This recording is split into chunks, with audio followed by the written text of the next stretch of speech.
Hi, I'm Kirby Hiscox, and I'm here with David Cantu of LifeCoachAustin.com. We've been talking about people pleasers.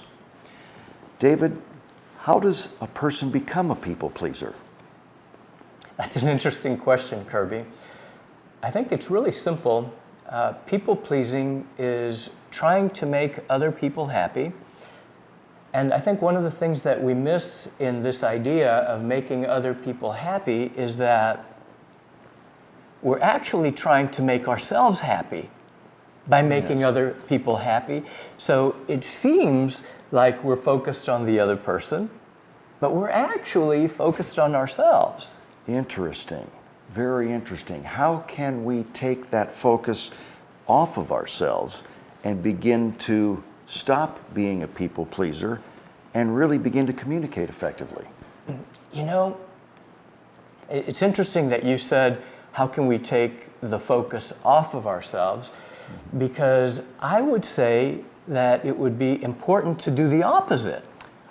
To bring the focus more to yourself, because the people pleaser is focused on the other person. Unconsciously, he's trying to make himself happy.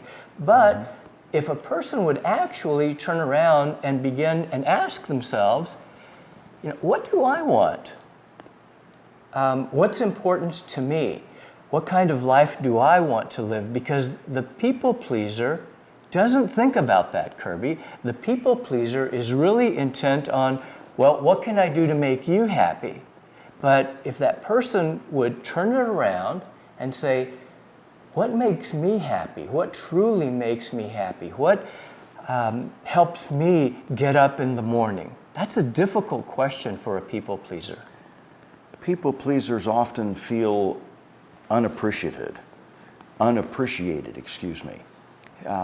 or perhaps even less than at times.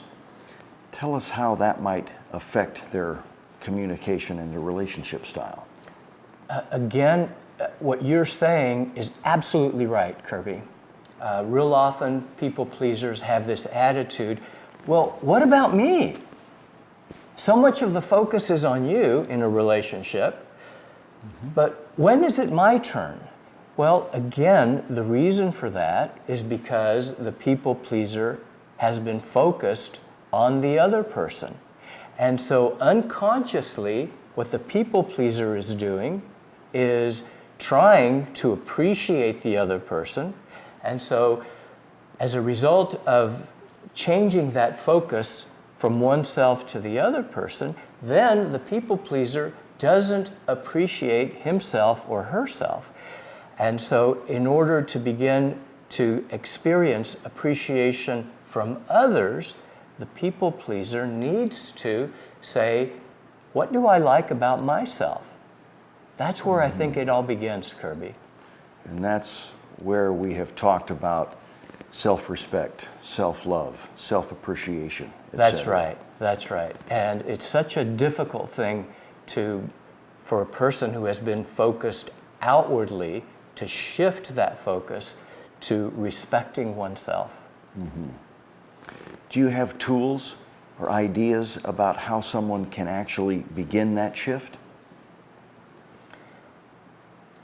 It was just as I was saying a little while ago, Kirby, beginning to ask yourself, who do I want to be?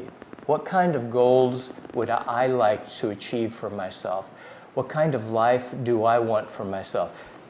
Questions as simple as, what's my favorite color? What kind of food do I like to eat? So we're talking about self-expression. Yes, self-expression, self-acceptance, self-interest. Yes, identifying things that one can be happy about or excited about, and take that focus off of the other person and begin to feel those same feelings within themselves.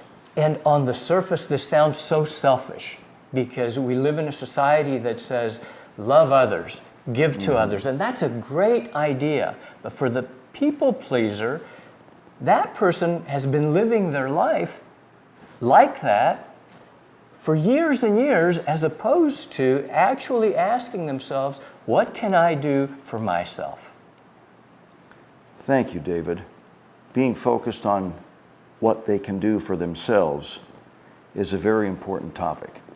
And you can learn more about that by contacting David at lifecoachaustin.com or marriagecounseloraustin.com, or any other suggestions. Should they send you an email? Send me an email. Thank you so much, Kirby. Thank you.